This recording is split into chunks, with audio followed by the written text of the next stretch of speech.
नमस्कार, आप देख रहे हैं जेके न्यूज़ नेटवर्क में। आपके साथ हूं मोहम्मद फैसल। फिलहाल हम अभी मौजूद हैं बिरसा चौक में, जहां 1600 संविदा कर्मी जो धरना प्रदर्शन पर डटी है। कल की घटना यानी पुलिस द्वारा बर्बरता से इन पर लाठीचार्ज की गई है। यहाँ कुछ लोग हमारे साथ हैं, संविदा कर्मी हैं। इन्होंने अपनी आंखों से देखा था किस प्रकार लाठीचार्ज हुई थी और किस प्रकार ये लोग भी इसमें लिप्त हैं कि इन्हें लाठीचार्ज इनके ऊपर की गई थी, इन्हें चोट भी आई है। कल की घटना के बारे में बताएं, क्या कुछ हुआ था? हम लोग अपना जो पूर्व का निर्धारित कार्यक्रम था कि मुख्यमंत्री को अपना ज्ञापन देंगे, तो उसके लिए हम लोग आगे बढ़ रहे थे पंक्तिबद्ध होकर, और पता ही नहीं चला और अचानक प्रशासन के द्वारा जो है हम लोगों पर डंडा बरसाई गई और बहुत निंदनीय है। दौड़ा दौड़ा कर मारा गया, लड़कियों को महिलाओं को भी नहीं छोड़ा गया। पुरुष जो पुलिसकर्मी थे उनके द्वारा जो है महिलाओं पर लाठी बरसाई गई। एक गर्भवती महिला का पैर तोड़ दिया गया मार के, और सबको ऐसे ही दौड़ा दौड़ा के मारा गया। इनके पास सीसीटीवी वहाँ पे लगा हुआ है, दिख रहा है, उसका भी फुटेज है इनके पास। मीडिया में जो चला है वो भी फुटेज है। कहीं से भी नहीं दिख रहा है कि हाँ, हम कर्मियों ने एक भी स्टेप उठाया है। इनके तरफ से डंडा मारा गया है। पूर्व निर्धारित इनका प्लान था कि इन लोगों को मारना ही मारना है, और उसी के तहत इन लोगों ने हम लोगों को मार के भगाने की कोशिश की। पर हम इतने आसानी से हारने वाले नहीं हैं, दबने वाले नहीं हैं, और हम पुनः यहाँ पर अभी एकत्रित हुए और इनका विरोध करते रहेंगे। जब तक कि हमारी मांग न मान ले तब तक विरोध करते रहेंगे। आप उस वक्त मौजूद थे जिस वक्त लाठीचार्ज की गई थी, आपको चोट भी आई जैसा कि आपने कहा। क्या कुछ हुआ था? आप ज़बरदस्ती कर रहे थे या फिर पुलिस ने अचानक आकर हमला कर दिया? हम लोगों ने कोई ज़बरदस्ती नहीं किया है। हम लोगों का वहाँ पंडाल बना हुआ था बैठने के लिए।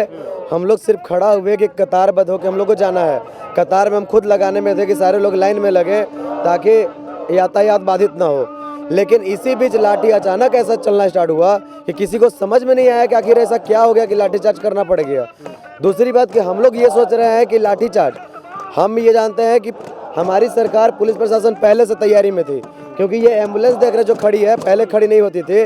कल अचानक 4 एम्बुलेंस पहले सुबह सुबह खड़ी कर दी गई। इससे हमको यही प्रतीत होता है कि सरकार पहले से लाठीचार्ज करने के लिए यहाँ पे आई ही थी। जो पुलिस प्रशासन यहाँ बढ़ाई गई थी लाठीचार्ज करने के मूड से, लेकिन हमें कोई भनक नहीं दिया गया कि ऐसा कुछ है, और ना ही हमको नोटिस दिया गया कि आप यहाँ से हटिए। हम लोगों पे लाठीचार्ज करके पुलिस वाले सबसे पहले टेंट तोड़ने गए हैं। क्यों? टेंट क्या बिगाड़ा था उनका? अगर उनकी मंशा, अगर हम हाथापाई किए थे, टेंट तो हाथापाई नहीं किया था। टेंट को लात से मारा गया, डंडा से मार के तोड़ा गया पुलिस वाले के द्वारा से। 1-2-4 पुलिस वाले ऐसे हैं जो लेडीज पे, जो महिला हमारे साथी हैं, उन पे लाठीचार्ज किए हैं। वो मुंह छुपाए फिर रहे हैं। वो सुबह सुबह आए, जब उनको कहा गया कि वही लोग लाठीचार्ज किए हैं, तो उन लोगों को यहाँ से हटा दिया गया।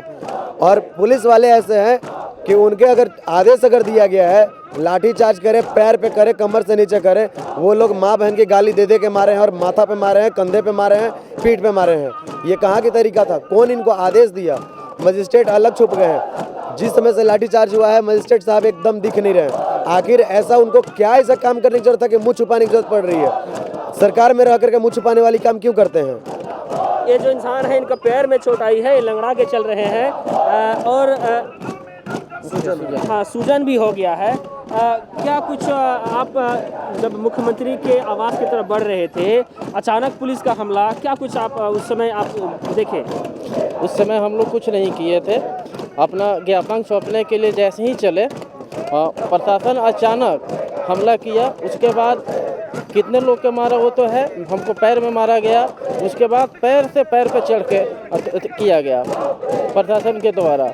और इन लोगों के पता नहीं कौन मारने के लिए या लाठीचार्ज करने के लिए आदेश दिया था। हम लोग को तो ये चीज़ नहीं पता। अगर प्रशासन को लगी या सरकार को लगी कि हम लोग गलत कर रहे हैं, धरना देकर अपने मांगों को मांगना गलत है, तो सरकार के द्वारा नोटिस दिया जाता क्या तुम लोग गलत हो, अपना मांग नहीं मांग सकते हो, या हमारे पास ज्ञापन नहीं सौंपा। लेकिन ऐसा कुछ नहीं हुआ। डायरेक्ट जैसे ही हम लोग चले, अचानक उन्होंने लाठीचार्ज किया। महिलाओं पर भी लाठीचार्ज किया गया पुलिस द्वारा। हाँ, ये कहाँ तक सच है ये बात? पुरुष पुलिस के द्वारा महिलाओं पे भी लाठीचार्ज किया गया। इसमें मेरे एक दीदी थी जो प्रेग्नेंट थी, गर्भवती, तो उनको भी मारा गया। उनको गिर गया, फिर भी उन पर लाठीचार्ज किया गया। मतलब वहाँ पे लेडीज महिला थी, पुलिस में मतलब लेडीज थी, लेकिन बट उनके द्वारा कुछ नहीं किया। पुरुष पुलिस के द्वारा ऐसा किया गया।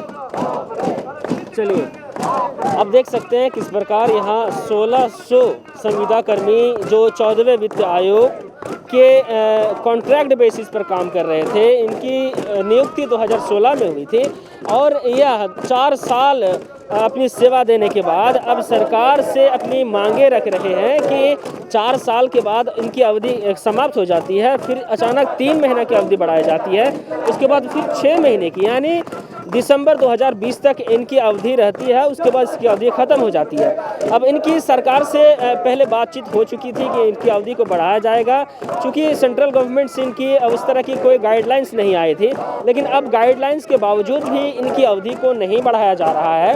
इनकी जो मांगे हैं, ये चाह रहे हैं कि हेमंत सरकार इनमें हस्तक्षेप करे और इनकी मांगों को सुने। आप बने रहें जेके न्यूज़ नेटवर्क के साथ, हम आपको पल पल की खबरों से अवगत कराते रहेंगे। धन्यवाद।